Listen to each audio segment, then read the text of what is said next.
Okay, so let's take a look at our answers to our verb tenses as we kind of practice our verb expansion rule and show how the verb expansion rule creates verb tenses for us. So look at our 10 verb strings that we have. Our first one is present of understand is understands, and that would be what we call the simple present. All right, so if you're going to write down the tenses, we call this the simple present. Present of be plus ing plus sleep should give us maybe am sleeping or is sleeping or are sleeping. All three of those would make sense. Is sleeping, are sleeping, am sleeping. We call this the present progressive. Anytime we have an ing, it's called progressive, and this would be the present progressive.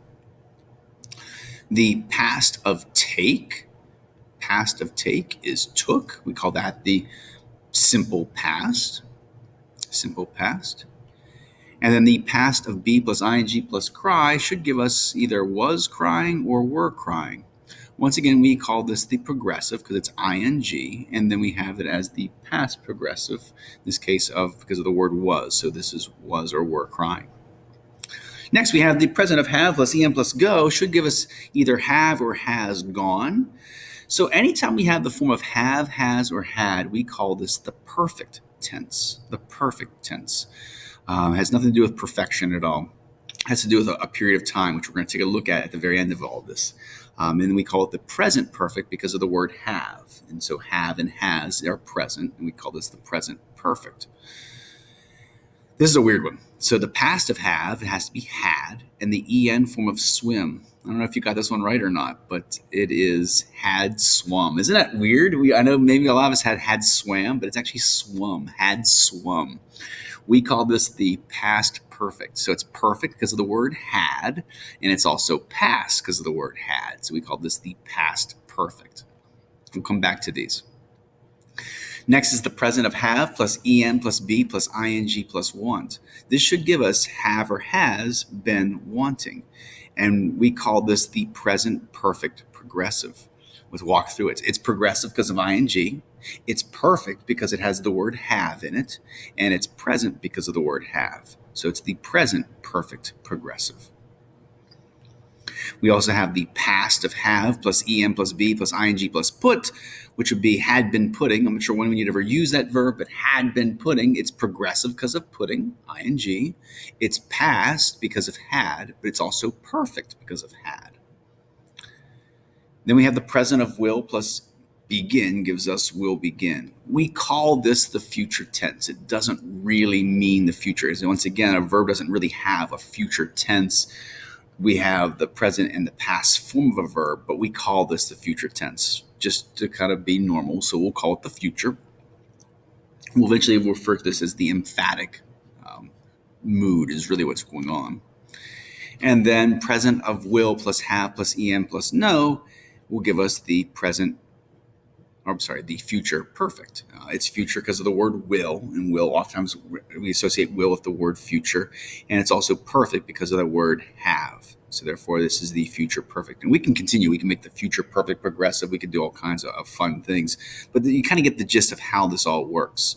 So when do these verb tenses happen, actually? So somewhere on the back of your worksheet or somewhere in your notes, let's make ourselves a little basic timeline. Okay, and see if we can kind of make some sense of this. So I'm going to see if I can bring up my pen, and I'm going to put here, I'm going to call this the present. So this is where we are currently. And therefore, the past is some kind of time way out here. All right? And so the past is hard to measure, like when exactly is the past? Well, the past is sort of, we'll say as a benchmark, is sort of like this is roughly the past. And the past is not some immediate moment like this in time. It's sort of like this whole span is basically the past. But what we have is we have different degrees of how far in the past was it. So when I have like the past tense is almost like saying, hey, there's a moment way in the back that was the past.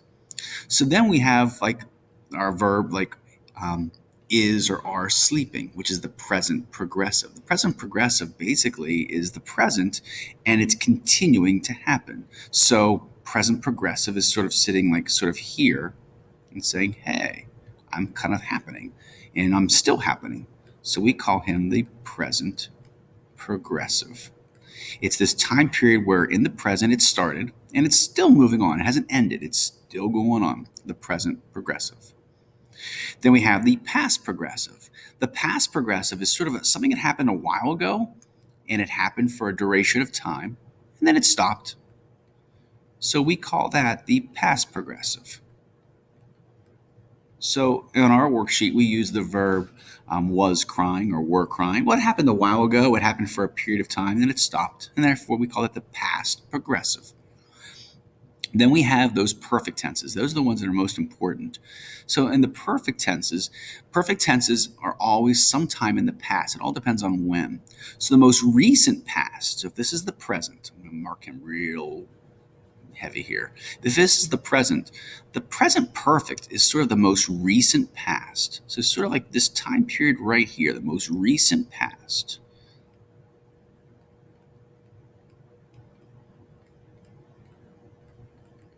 Is what we call the present perfect. That's really bad handwriting. And so when I say something like have gone or has gone, it's like someone has left, someone has gone, but it is really recent. It's the most recent past. It was last period. It was a couple minutes ago. It was an hour ago. It was yesterday. It's a very recent past. If I do the opposite, if I say had swum, our past perfect is the farthest in the past. So this is this time period way out here. This is what happened there. This is bad grammar, but this is like the most far away past, and we call him the past perfect. So if I say, hey, I had swum, that means a long, long time ago. So in terms of like how we've measured degrees of past, we have the most recent past and we have the most far away past. And that's how we sort of measure it. And then we'd have things like, well, could you possibly have the present perfect progressive? Sure. The present perfect progressive is sort of something that is happening a while ago, or maybe yesterday, an hour ago. It's recently, but it's still in the past, but it's still going on. And we call that the present perfect progressive.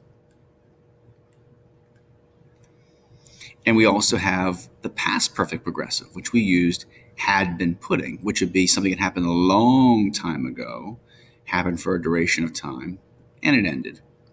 So it's a little different from the past progressive. Once again, it's all about sort of how long ago something was. And these are all things, basically, our verb tenses measure where things were in the past. And then we have some weird stuff. And that's why we don't really focus too much on the future. Because where is the future? Well, the future is any time after the present, but the present's always changing. It's always moving. And so will begin or will have known. These are all things that are somewhat like in the future. Like how near the future are they, or how far out in the future? Is it something most recent future or the closest future, the farthest away? So it's kind of meticulous and nitpicky. The thing I want you to remember is really these present perfect and also the past perfect, whether it's the most recent past or it's the most far away past. And that's what's really important. Okay, that's all. No, I don't want to keep my ink annotations.